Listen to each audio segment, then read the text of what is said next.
حل کیا انبئکم میں بتاؤں تم کو علا اوپر من کس کے تنزل الشیاطین اترتے ہیں شیطان. مشرکین سے خطاب کیا جا رہا ہے جنہوں نے یہ گمان کیا تھا کہ رسول اللہ صلی اللہ علیہ وسلم جس قرآن کو لے کر آئے ہیں وہ حق نہیں ہے، بلکہ آپ نے اس کو اپنی طرف سے بنا لیا ہے، یا پھر کوئی جن آپ کو سکھا کر جاتا ہے. تو اللہ تعالیٰ نے ان آیات میں رسول اللہ صلی اللہ علیہ وسلم کو ان باتوں کے الزامات سے بری کیا ہے، اور یہ فرمایا کہ کیا میں تمہیں بتاؤں شیاطین کس پر اترتے ہیں؟ تنزل اترتے ہیں علا اوپر کلی ہر افاکن بہت جھوٹے اثیمن بہت گناہ گار کے، کہ وہ تو ہر زبردست جھوٹے اور سخت گناہ گار پر اترتے ہیں. تو آپ صلی اللہ علیہ وسلم کو اللہ تعالیٰ ان مشرکین کے الزامات سے بری کر رہے ہیں، اور یہ فرما رہے ہیں کہ قرآن شیاطین کا کلام نہیں ہے جسے انہوں نے محمد صلی اللہ علیہ وسلم کی زبان پر جاری کر دیا ہے، اس لیے کہ شیاطین اپنا کلام کاہنوں کی زبان پر جاری کرتے ہیں جو جھوٹے اور گناہ گار ہوتے ہیں. اور آپ صلی اللہ علیہ وسلم کے بارے میں تو صادق اور امین مشہور تھا. اس بارے میں ایک روایت بھی ملتی ہے، سیدنا عبداللہ بن عباس رضی اللہ تعالیٰ عنہما بیان کرتے ہیں کہ شاہ روم ہرقل نے جب ابو سفیان سے پوچھا کہ یہ بات جو اس نے کہی کہ میں نبی ہوں، اس سے پہلے کبھی تم نے اسے کسی معاملے میں جھوٹا پایا؟ شاہ روم نے ابو سفیان جو اس وقت مسلمان نہیں ہوئے تھے ان سے نبی اکرم صلی اللہ علیہ وسلم کی پچھلی زندگی کے کردار کے بارے میں پوچھا. ابو سفیان باوجود اس کے کہ وہ اس وقت کافر تھے، انہوں نے یہ جواب دیا، نہیں، ہم نے انہیں اس سے پہلے کبھی کسی معاملے میں جھوٹا نہیں پایا. تب بادشاہ نے پوچھا، اچھا وہ تمہیں کیا حکم دیتے ہیں؟ ابو سفیان نے کہا، وہ کہتے ہیں بس اللہ اکیلے ہی کی عبادت کرو، اس کے ساتھ ذرا سا بھی شرک نہ کرو، اور اپنے باپ دادا کی شرک کی باتیں چھوڑ دو. ہم کو نماز پڑھنے، سچ بولنے، پاک دامنی اور رشتہ داری ملانے کا حکم دیتے ہیں. اس سے بخاری نے روایت کیا ہے. تو آپ صلی اللہ علیہ وسلم کا کردار تو ایسا تھا. تو اللہ تعالیٰ نے اس بات کو واضح کیا کہ یہ کلام اللہ کا کلام ہے، کسی شیطان کی طرف سے نہیں ہے. شیطان اترتے ہیں بہت جھوٹے اور بہت گناہگار شخص پر. یلقون السمع، وہ ڈالتے ہیں سماعت کو، یعنی سنی سنائی باتیں، وَأَكْثَرُهُمْ، اور ان میں سے اکثر کاذبون جھوٹے ہیں. یعنی وہ سنی سنائی باتیں لا ڈالتے ہیں، اکثریت ان کی جھوٹوں کی ہے. کاذبون سے مراد یہاں پر کاہن بھی ہیں اور شیطان بھی ہیں. اس بارے میں ایک روایت ملتی ہے، رسول اللہ صلی اللہ علیہ وسلم نے فرمایا کہ جب اللہ تعالیٰ کسی کام کا فیصلہ کرتے ہیں تو فرشتے عاجزی سے اپنے پر پھڑ پھڑاتے ہیں، اور اللہ تعالیٰ کا فرمان انہیں اس طرح سنائی دیتا ہے جیسے صاف چکنے پتھر پر زنجیر چلانے سے آواز پیدا ہوتی ہے. پھر جب وہ گھبراہٹ ان کے دلوں سے دور ہو جاتی ہے تو وہ آپس میں دریافت کرتے ہیں کہ تمہارے رب نے کیا فرمایا ہے؟ تو وہ کہتے ہیں کہ اس نے حق کا ہی حکم فرمایا، وہ عالی شان اور بہت بڑی کبریائی والا ہے. تو کبھی کبھی امر الہی سے چوری چھپے سننے والے کسی جن کے کان میں بھنک پڑ جاتی ہے، جو ایک دوسرے پر کھڑے ہو کر وہاں پہنچے ہوئے ہوتے ہیں. راوی حدیث سفیان نے اس موقع پر ہتھیلی کو موڑ کر انگلیاں الگ الگ کر کے شیاطین کے جمع ہونے کی کیفیت بتائی کہ اس طرح شیاطین ایک کے اوپر ایک جمع ہوتے ہیں. اور آپ نے فرمایا پھر شیاطین کوئی ایک کلمہ سن لیتے ہیں اور اپنے نیچے والے کو بتا دیتے ہیں، یہاں تک کہ وہ جادوگر اور کاہن تک وہ بات پہنچا دیتے ہیں. کبھی ایسا ہوتا ہے کہ بات پہنچانے سے پہلے ہی شعلہ پہنچ جاتا ہے، اور کبھی اس کے پہنچنے سے پہلے ہی وہ بات پہنچا دیتے ہیں. یہ بھی ایک آزمائش ہوتی ہے کہ اللہ تعالیٰ اس کو پہنچانے دیتے ہیں. چنانچہ اس بات میں کاہن اور جادوگر اپنی طرف سے 100 جھوٹ ملا کر مشہور کرتا ہے. اب جب ایک بات سچی ہو جاتی ہے تو اس کے ماننے والوں کی طرف سے کہا جاتا ہے کہ کیا اسی طرح ہم سے فلاں دن کاہن نے نہیں کہا تھا؟ تو اسی ایک کلمے کی وجہ سے جو آسمان سے شیاطین نے سنا، لوگ کاہنوں اور ساحروں کو سچا جاننے لگتے ہیں۔ اسے بخاری نے روایت کیا ہے۔ اب ایک سچ بات تھی، اس میں 100 جھوٹ ملائے اور لوگوں کو بتایا۔ اب وہ ایک سچی بات سے لوگوں کا ٹرسٹ ان کاہنوں پر اور جو جادوگر ہوتے ہیں ان پر آ جاتا ہے کہ جادوگر تو یہ بات کر رہا تھا، اس کا مطلب وہ بہت پہنچا ہوا جادوگر ہے، بہت بڑا جادوگر ہے۔ ایک اور روایت میں آتا ہے، سیدہ عائشہ صدیقہ رضی اللہ تعالیٰ عنہ بیان کرتی ہیں کہ رسول اللہ صلی اللہ علیہ وسلم نے فرمایا، بادل میں فرشتے اترتے ہیں اور آسمان پر اللہ کے جو احکام اس دن جاری ہوتے ہیں ان کا ذکر کرتے ہیں، تو شیطان فرشتوں کی کوئی ایک بات اڑا لیتے ہیں اور کاہنوں کو خبر دیتے ہیں، چنانچہ وہ کاہن ایک سچی بات میں 100 جھوٹی باتیں اپنی طرف سے ملا لیتے ہیں۔ اس سے بخاری نے روایت کیا ہے۔ صفیہ سے روایت ہے کہ رسول اللہ صلی اللہ علیہ وسلم کی ازواج میں سے ایک زوجہ رضی اللہ تعالیٰ عنہ بیان کرتی ہیں کہ رسول اللہ صلی اللہ علیہ وسلم نے فرمایا، جو شخص کسی نجومی کے پاس جائے اور اس سے کوئی بات پوچھے تو اس کی 40 دن تک نماز قبول نہیں ہوتی۔ اسے مسلم نے روایت کیا ہے۔ یہ کسی ایسے شخص کے پاس جا کے جو غیب دانی کا دعویٰ کرتے ہیں، جا کے قسمت معلوم کرنا یا مستقبل کے بارے میں معلوم کرنا یا کسی کے گھر کی کوئی چھپی بات کو معلوم کرنا، تو پھر ایسے شخص کی 40 دن تک نماز قبول نہیں ہوتی۔ آپ سوچیں کتنا قبیح عمل ہے یہ، کہ نماز جیسا خوبصورت عمل بھی اللہ قبول نہیں کرتا۔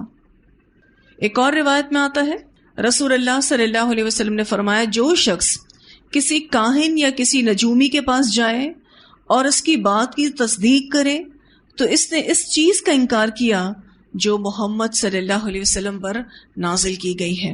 اسے مسند احمد نے روایت کیا ہے۔ یعنی ایسے لوگوں کے پاس جانے سے شریعت الہی کا انکار ہو جاتا ہے، کیونکہ رسول اللہ صلی اللہ علیہ وسلم اللہ ہی کی دی ہوئی شریعت کو لے کر آئے ہیں۔ ایک اور روایت ہے، سیدہ عائشہ صدیقہ رضی اللہ تعالیٰ عنہ بیان کرتی ہیں کہ بعض لوگوں نے رسول اللہ صلی اللہ علیہ وسلم سے کاہنوں کے متعلق پوچھا۔ آپ نے فرمایا وہ کچھ نہیں۔ آپ صلی اللہ علیہ وسلم کو بہت سادہ سا جواب دے دیا، ان کی باتیں کچھ نہیں، یعنی ان کی باتیں لغو ہوتی ہیں۔ لوگوں نے کہا، اے اللہ کے رسول صلی اللہ علیہ وسلم، ان کی بعض باتیں سچ بھی نکلتی ہیں۔ آپ صلی اللہ علیہ وسلم نے فرمایا، وہ سچی بات وہی ہوتی ہے جس کو جن اڑا لیتا ہے اور اپنے دوست کے کان میں اس طرح سے ڈال دیتا ہے جس طرح سے مرغی کٹ کٹ کرتی ہے، پھر وہ اس میں سے اپنی طرف سے 100 سے بھی زیادہ جھوٹ ملا لیتے ہیں۔ اسے مسلم نے روایت کیا ہے۔ ان تمام احادیث سے یہ بات واضح ہوتی ہے کہ جو سرکش جن ہوتے ہیں، جن کو کاہن اور جادوگر آسمان کی سنگن لینے کے لیے بھیجتے ہیں اور وہ کچھ اڑا لے بھی آتے ہیں آزمائش کے طور پر، تو پھر اس میں وہ بہت ساری چیزیں جھوٹی ملا کر لوگوں کو بتاتے ہیں۔ اسی لیے کہا جا رہا ہے وَأَكْثَرُهُمْ كَاذِبُونَ، اکثر ان میں سے جھوٹے ہیں۔ پھر فرمایا وَالشُّعَرَاءُ، اور شاعر لوگ، يَتَّبِعُهُمُ الْغَاوُونَ، پیروی کرتے ہیں ان کی بہکے ہوئے لوگ۔ عربوں میں کاہنوں کا بہت کاروبار چلتا تھا اور شعراء بہت معزز سمجھے جاتے تھے۔ اب یہاں پر شعراء کی بات کیوں آئی؟ کیونکہ کفار مکہ کا ایک الزام یہ بھی تھا کہ آپ صلی اللہ علیہ وسلم معاذ اللہ شاعر ہیں، تو ان کے قول کی تردید کرتے ہوئے فرمایا گیا کہ شیاطین اور نبی اکرم صلی اللہ علیہ وسلم کے جو مزاج ہیں وہ ایک دوسرے کے منافی ہیں۔ شیاطین تو رسول اللہ صلی اللہ علیہ وسلم کے قریب بھی نہیں آ سکتے، اسی طرح آپ صلی اللہ علیہ وسلم کا شاعر ہونا بھی ناممکن ہے، کیونکہ شعراء کی پیروی تو بہکے ہوئے لوگ کرتے ہیں۔ الم ترا، کیا تم نے نہیں دیکھا، انہم، بے شک وہ یعنی شعراء، فی کل وادن، ہر وادی میں، یہیمون، بھٹکتے ہیں، یعنی ان کے کلام میں کوئی مقصد نہیں ہوتا۔ زیادہ تر شعر و شاعری ایسی ہی ہوتی ہے جن میں آپ دیکھیں قصیدے ہوتے ہیں، مرثیہ ہوتے ہیں، غزلیں وغیرہ ہوتی ہیں، جس میں عمومی طور پر فخر و غرور، عشق بازی اور فحش گوئی ہوتی ہے، زیادہ تر یہی ہوتی ہے۔ ان کے کلام میں کوئی مقصد نہیں ہوتا، اسی لیے اللہ تعالیٰ کہتے ہیں کہ وہ ہر وادی میں بھٹکتے پھرتے۔ مراد اس سے یہ ہے کہ ان کے کلام میں کوئی مقصد نہیں، زیادہ تر ان کا کلام جھوٹ، مبالغہ آرائی اور لغو باتوں پر ہوتا ہے۔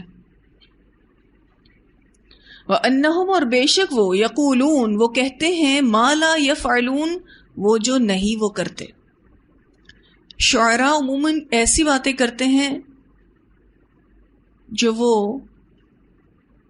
عمل میں نہیں لاتے، جو کہتے ہیں وہ کرتے نہیں ہیں۔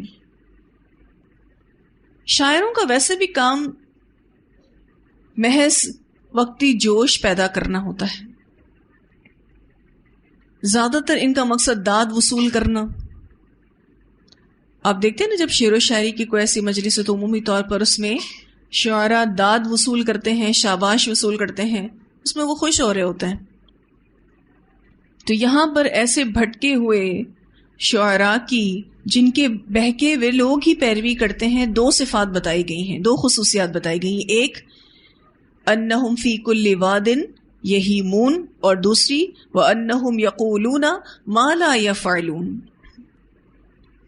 عمومی طور پر آپ دیکھیں، کسی کی تعریف اتنی کی کہ اس کو آسمان پر چڑھا دیا، اور کسی کی اتنی حجب کی کہ اس کو بدترین مخلوق بنا دیا۔ یہ کسی اصول کے پابند نہیں ہوتے۔ اور قول و فعل کا تضاد، یہ کیسی بری خصلت ہے کہ جو کہنا وہ کرنا نہیں۔ کیا رسول اللہ صلی اللہ علیہ وسلم کا طرز عمل ان جیسا تھا؟ آپ صلی اللہ علیہ وسلم کا طرز عمل تو عین ان کی ضد تھا۔ آپ تو جو کہتے تھے وہ کر کے دکھاتے تھے، اور آپ کبھی بھی بے مقصد گفتگو نہیں کرتے تھے، نہ لغو باتیں کرتے، نہ جھوٹی، نہ مبالغہ آرائی پر مبنی۔ تو آپ پر یہ شاعری کا الزام کہاں سے صحیح ہو سکتا ہے؟ تو یہاں شعراء کی مذمت کی گئی ہے، لیکن اس سے کچھ کو مستثنا کیا گیا ہے۔ الا الذین آمنوا، سوائے ان کے جو ایمان لائے، وعملوا الصالحات، اور انہوں نے عمل کیے اچھے، وذکروا اللہ، اور یاد کیا انہوں نے اللہ کو، کثیرن بہت زیادہ، وانتصروا، اور انہوں نے بدلہ لیا، من بعد ما ظلموا، بعد اس کے جو وہ ظلم کیے گئے۔ ان چار صفات کے حامل شعراء پچھلی بات سے مستثنا ہے۔ جہاں شعراء کی مذمت کی گئی ہے، وہاں ان چار خصوصیت والے شعراء اس سے مستثنا ہیں۔ پہلی خصوصیت الذین آمنوا، دوسری وعملوا الصالحات، اور تیسری وذکروا اللہ کثیرا، اللہ کو بہت زیادہ یاد کرنے والے، اور چوتھی کہ انہوں نے انتقام لیا اس کے بعد کہ ان پر ظلم کیا گیا۔ ان خصوصیات کے حامل شعراء اس سے مستثنا کیے گئے ہیں۔ مثلا ان کے اشعار کے ذریعے، ان اچھے شعراء کے اشعار کے ذریعے اللہ کی حمد و ثنا بیان ہونی چاہیے، نیکی کی ترغیب دلائیں، کفر کی اور گناہوں کی مذمت کریں، اور اگر کافر مسلمانوں یا اسلام کی حجب بیان کریں تو حجب کا جواب دیں۔ ان کے اشعار کے ذریعے پہلی بات اللہ کی حمد و ثنا بیان ہونی چاہیے،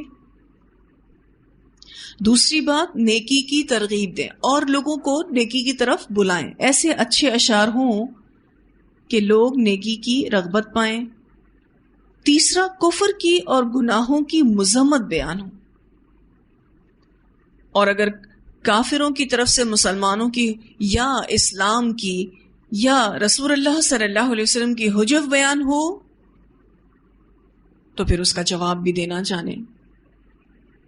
جیسے کہ حسان بن ثابت رضی اللہ تعالیٰ عنہ تھے، سیدہ عائشہ صدیقہ رضی اللہ تعالیٰ عنہ بیان کرتی ہیں کہ آپ صلی اللہ علیہ وسلم نے حسان رضی اللہ تعالیٰ عنہ سے فرمایا کہ جب تک تو اللہ اور اس کے رسول کی طرف سے جواب دیتا رہے گا روح القدس تیری مدد کرتا رہے گا. اور فرمایا حسان نے قریش کی حجو کر کے مومنوں کے دلوں کو تسکین دی اور کافروں کی عزت کو تباہ کر دیا.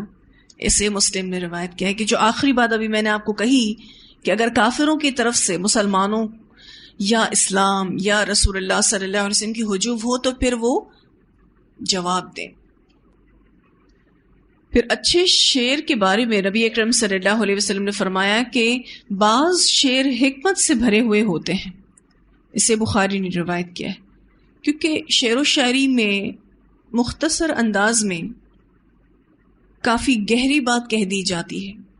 اسی لیے آپ صلی اللہ علیہ وسلم نے فرمایا کہ بعض شعر حکمت سے بھرے ہوتے ہیں. سیدنا کعب بن مالک رضی اللہ تعالیٰ عنہ یہ شاعر تھے، تو بیان کرتے ہیں کہ میں نے رسول اللہ صلی اللہ علیہ وسلم سے عرض کی کہ اللہ تعالیٰ نے قرآن میں اشعار کے بارے میں یہ نازل فرمایا ہے، میں تو شاعر ہوں. تو آپ صلی اللہ علیہ وسلم نے فرمایا تم ان میں سے نہیں ہو. مومن تو اپنی تلوار اور اپنی زبان سے جہاد کرتا ہے. اس ذات کی قسم جس کے ہاتھ میں میری جان ہے، مشرکوں کی حجو ان کو ایسے ہی ناگوار ہوتی ہے جیسے تیروں سے مارنا. اسے ابن حبان نے روایت کیا ہے. اب یہ جتنے بھی صحابہ کرام شعراء میں سے تھے، اچھے نیک شعراء تھے، تو وہ ایسے اشعار بولتے تھے کہ جس میں پہلی چیز کیا، اللہ تعالیٰ کی تعریف ہوتی تھی، دوسرا وہ لوگوں کو نیکی کی طرف بلایا کرتے تھے، تیسرا وہ گناہوں کی اور کفر کی مذمت کرتے تھے، اور کبھی کبھی تو وہ کافروں اور مشرکوں کی ایسی حجو کیا کرتے تھے جواباً کہ وہ ان پر تیروں سے بھی زیادہ بھاری ہوتی تھی. تو یہ شعراء جن کے اندر یہ چار خصوصیات ہوں وہ پچھلے شعراء سے مستثنا کیے گئے ہیں. ایک واقعہ بھی ہوا تھا، سیدنا عبداللہ بن عباس رضی اللہ تعالیٰ عنہ بیان کرتے ہیں کہ ضماد ازدی رضی اللہ تعالیٰ عنہ جب یہ مسلمان نہیں ہوئے تھے تو مکہ آئے تھے. وہ قبیلہ ازد شنوعہ سے تھے اور جنوں اور آصبوں وغیرہ سے دم کیا کرتے تھے. انہوں نے مکہ کے نادانوں سے سنا کہ محمد صلی اللہ علیہ وسلم مجنون ہے، تو انہوں نے کہا کہ میں انہیں دیکھتا ہوں، شاید اللہ میرے ہاتھ سے انہیں شفا دے دے. اب یہ نبی اکرم صلی اللہ علیہ وسلم کا علاج کرنے آئے تھے. غرض یہ کہ وہ آپ سے ملے اور کہنے لگے اے محمد میں جنون وغیرہ کا دم جھاڑ کرتا ہوں اور اللہ تعالیٰ میرے ہاتھ سے جس کو چاہتے ہیں شفا دیتے ہیں، تو کیا آپ چاہتے ہیں کہ میں آپ کا علاج کروں؟ اس پر آپ صلی اللہ علیہ وسلم نے خود پڑھنا شروع کیا، ان الحمد للہ نحمده ونستعینه من يهده الله فلا مضل له ومن يضلل فلا هادي له واشهد ان لا اله الا الله وحده لا شريك له وان محمدا عبده ورسوله اما بعد. سب خوبیاں اللہ کے لیے ہیں، میں اس کی خوبی بیان کرتا ہوں اور اس سے مدد چاہتا ہوں. جس کو اللہ راہ بتلائے اس کو کون بہکا سکتا ہے، اور جسے وہ بہکائے اسے کون راہ بتلا سکتا ہے. اور میں گواہی دیتا ہوں کہ اللہ کے سوا کوئی عبادت کے لائق نہیں، وہ اکیلا ہے اور اس کا کوئی شریک نہیں، اور محمد صلی اللہ علیہ وسلم اس کے بندے اور بھیجے ہوئے رسول ہیں. ضماد نے کہا ان کلمات کو دہرائیے. آپ نے ان کلمات کو 3 مرتبہ دہرایا. پھر ضماد نے کہا کہ میں نے کاہنوں کی باتیں بھی سنی ہیں، جادوگروں کے اقوال بھی سنے ہیں اور شاعروں کے اشعار بھی سنے ہیں، مگر آپ کے ان کلمات کے مثل میں نے کبھی نہیں سنا، یہ تو سمندر کی تہ تک پہنچ گئے ہیں. پھر ضماد نے کہا کہ اپنا ہاتھ لائیے میں اسلام کی بیعت کروں. الغرض انہوں نے بیعت کی. اسے مسلم نے روایت کیا ہے. تو اس میں آپ دیکھیں کہ یہ آئے تھے آپ صلی اللہ علیہ وسلم کا علاج کرنے اور خود مسلمان ہو کر چلے گئے، کیونکہ آپ صلی اللہ علیہ وسلم کا کلام اللہ کی طرف سے کوئی شعر و شاعری نہیں، کسی شیطان کا کلام نہیں. واضح طور پر لوگوں کو جب وہ تعصب سے ہٹ کر سنا کرتے تھے تو ان کو یہ چیز محسوس ہوتی تھی. ایک روایت میں آتا ہے آپ صلی اللہ علیہ وسلم نے فرمایا جو برے اشعار ہوتے ہیں یا فحش گوئی والے اشعار ہوتے ہیں یا عشق بازی والے، اس بارے میں رسول اللہ صلی اللہ علیہ وسلم نے فرمایا اگر تم میں سے کسی شخص کا پیٹ خون اور پیپ سے بھر جائے تو یہ اس سے بہتر ہے کہ وہ شیروں سے اسے بھرے. اسے مسلم نے روایت کیا ہے.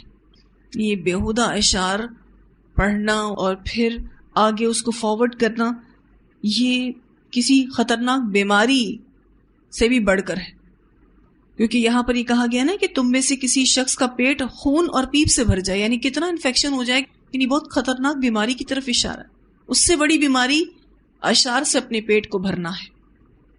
پھر اللہ سبحانہ تعالیٰ فرماتے ہیں وَسَيَعْلَمُ الَّذِينَ ظَلَمُوا، اور عنقریب جان لیں گے وہ لوگ جنہوں نے ظلم کیا، اَيَّ کون سے، منقلبن انجام کو، ینقلبون وہ لوٹتے ہیں.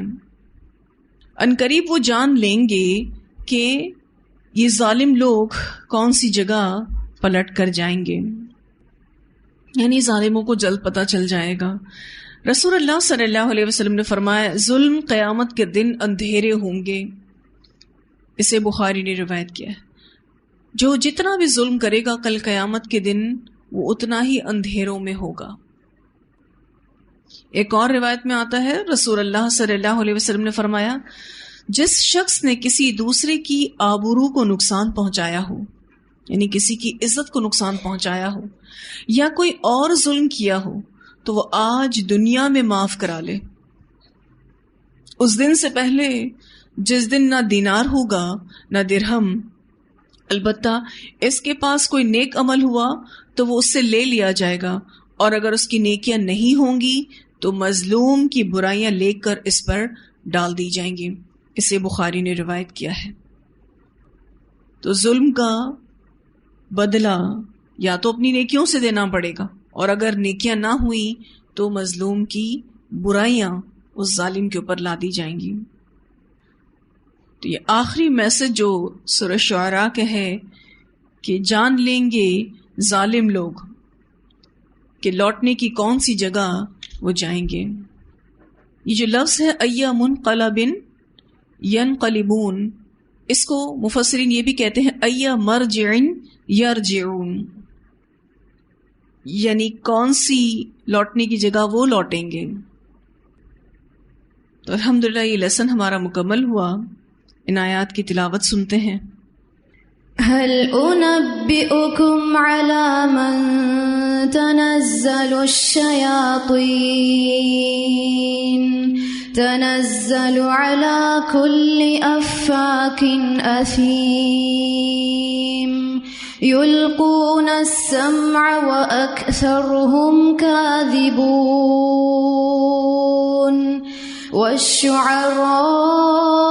والشعراء يتبعهم الغاوون ألم تر أنهم في كل واد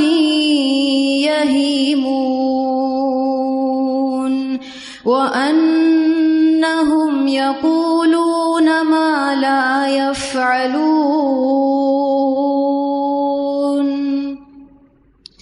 إلا الذين آمنوا وعملوا الصالحات وذكروا الله كثيرا وانتصروا من بعد ما ظلموا وسيعلم الذين ظلموا